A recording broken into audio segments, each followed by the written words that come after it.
Alright, so we got Assassin's Creed Shadows. We already watched the trailer. The trailer was looking kind of clean. You know, Ubisoft, they be giving it up when it come down to the trailers. You know, they know how to throw down some trailers. Now, the trailer was just showing there's a black dude who's a samurai, and there's a Japanese girl, I'm assuming she's Japanese, who's a ninja. And now the next video says, meet Naoe.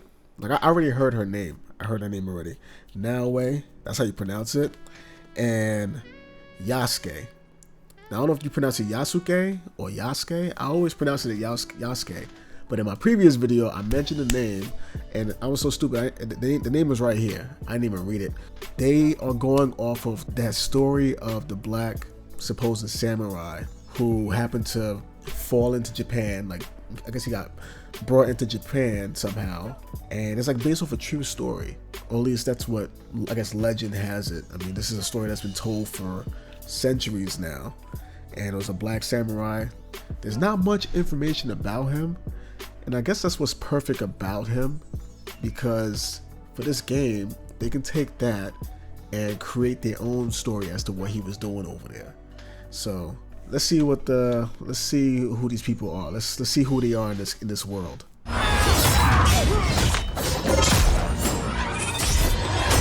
With our dual protagonists, we have two fantasy, the samurai and the shinobi. We want the player to experience both, and we cannot squeeze both fantasy into one character because samurai and shinobi came from a different social class. They have different lives, so we cannot really mix them together.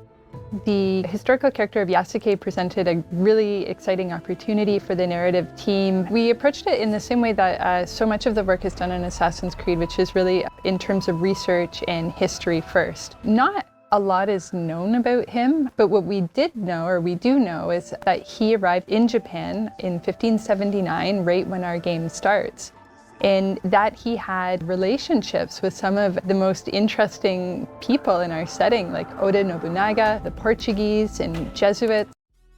They said Nobunaga?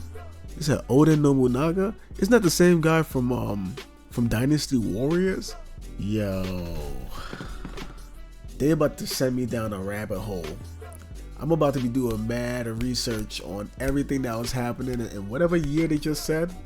Whatever year that is that they just said that all this takes place in, I'm about to do mad research on those characters. Nobunaga, I'm gonna look up Yasuke again to see what's out there about him.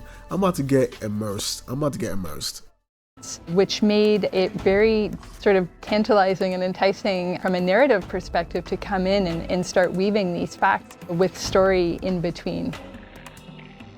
The more we read about the character, the more he was inspiring for us. He's a foreigner discovering Japan, and we thought it's the perfect fit because he's discovering Japan and you are discovering Japan also. And on the flip side, we have Naoe, who comes from the province of Iga, which is a remote mountainous area, fiercely independent, known as the birthplace of shinobi. So they're very contrasting perspectives that really expose a lot of different sides and facets of the era. When Oda came, he completely destroyed Iga. You have Yasuke and Oda that coming to destroy the shinobi. So it can kind of create this... Wait, did he say... They pronounce it Yasuke? But did he say Yasuke and the Order, like the Templars? Is that what he's talking about? Era. When Oda came, he completely destroyed Iga. You have Yasuke and Oda that coming to destroy the shinobi. So it can kind of create this interesting tension between two characters. We were able to connect her to the province of Iga and the legendary Igan shinobi historical figure, Fujibayashi Nagato, who's her father in the game. So we understand why... Wait, so that guy, apparently he's a real person, that's what they're saying? Fujibayashi Nagato, who's her father in the game. So we understand why she has the skills that she has and the values that she learns from her father in the people of Iga, which are valor, benevolence, and wisdom. And as a young person still at the start of the game, we get to see now we acquire even more of that wisdom as the story unfolds. And if you ask anybody, it's super clear that samurai will be combat heavy and a shinobi will be stealth heavy. It creates this distinction right away. Yasuke can fight with all his advantage, his stature, like he's a big guy, he can break door, he can fight multiple enemies, he can break armor. Compared to Naoe, like her character and their outfit, it's really about being stealth, being unseen. She's the only one with the hidden blade, so they have clear advantage that put them into the stealth and the combat. Did he say she's the only one with the hidden blade?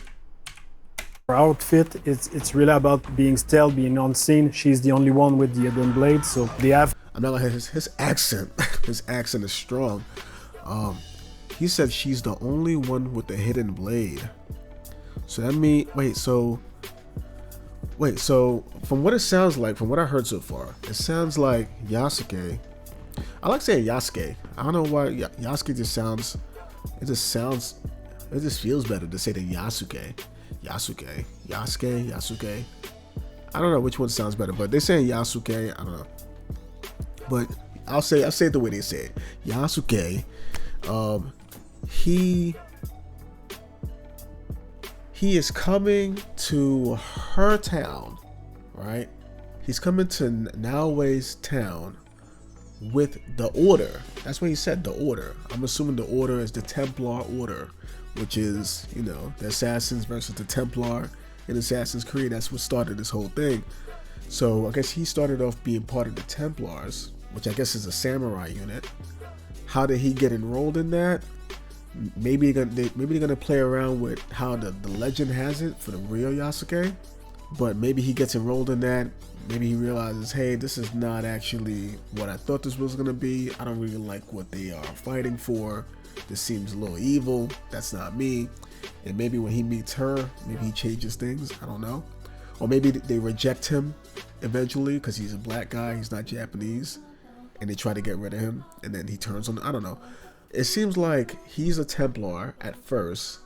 She's the assassin because she was born and raised in the area where the shinobis are born. That's what they just said. So she basically grows into, and her dad, I guess, is also a shinobi. I gotta look him up. He's a historical figure apparently.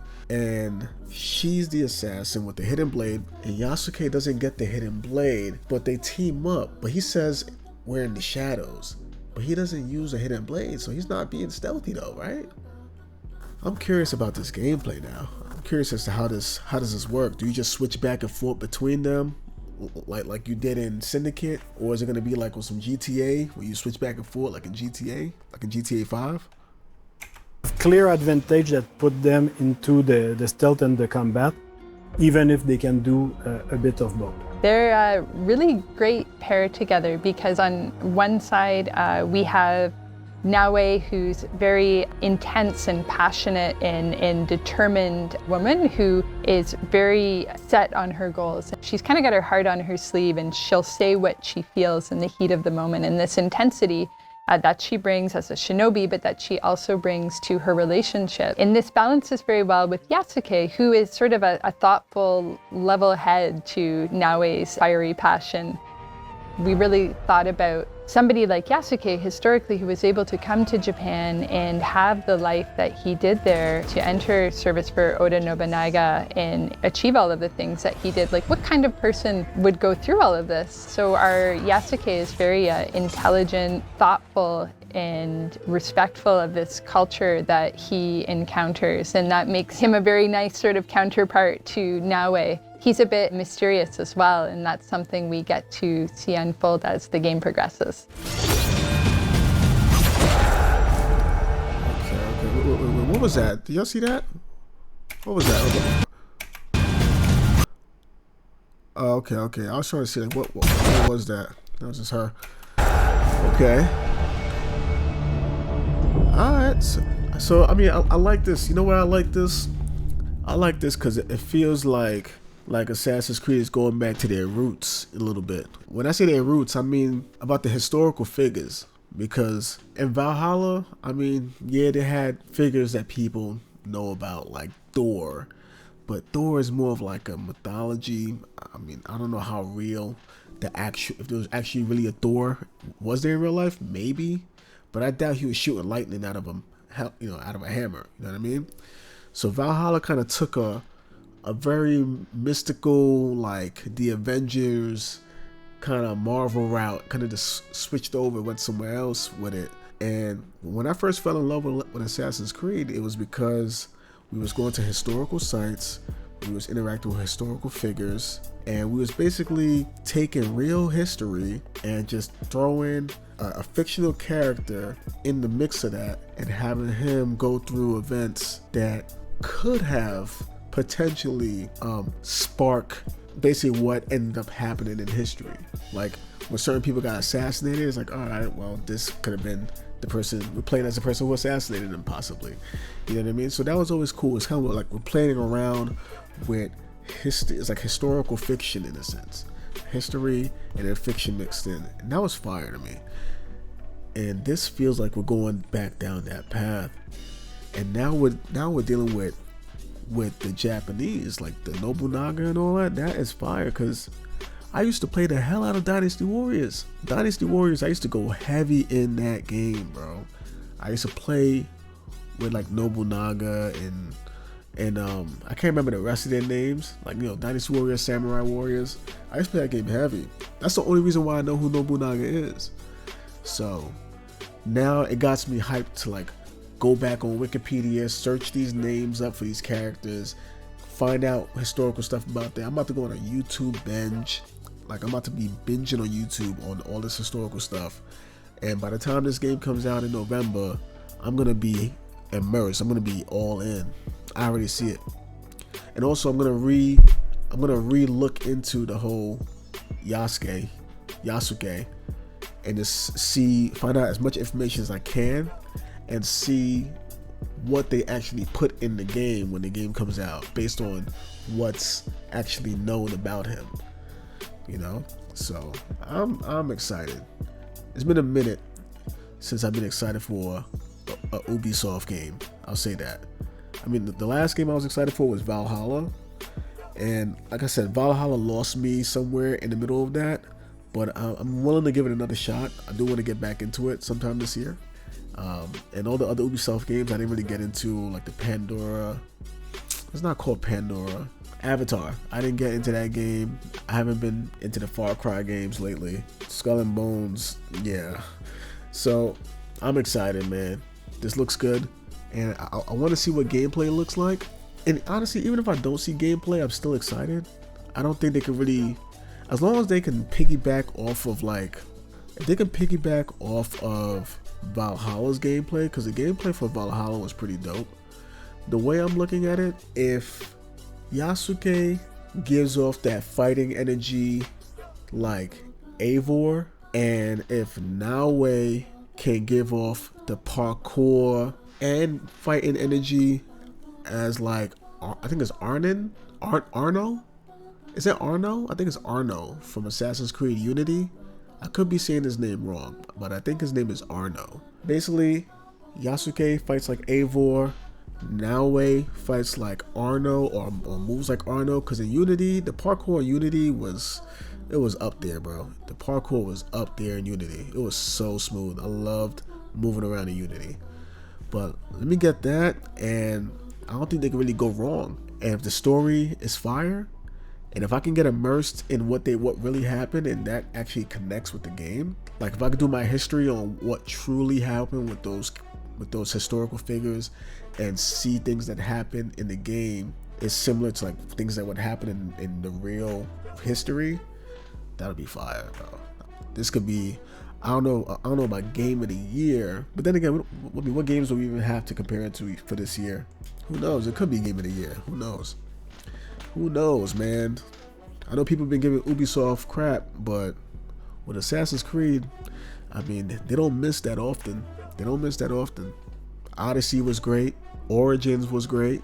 Valhalla, I mean, I think the game was very, very long and was kind of all over the place. And I think that's why people kind of fell off of it. But Assassin's Creed, that's their bread and butter, man. I have faith, man. I have faith.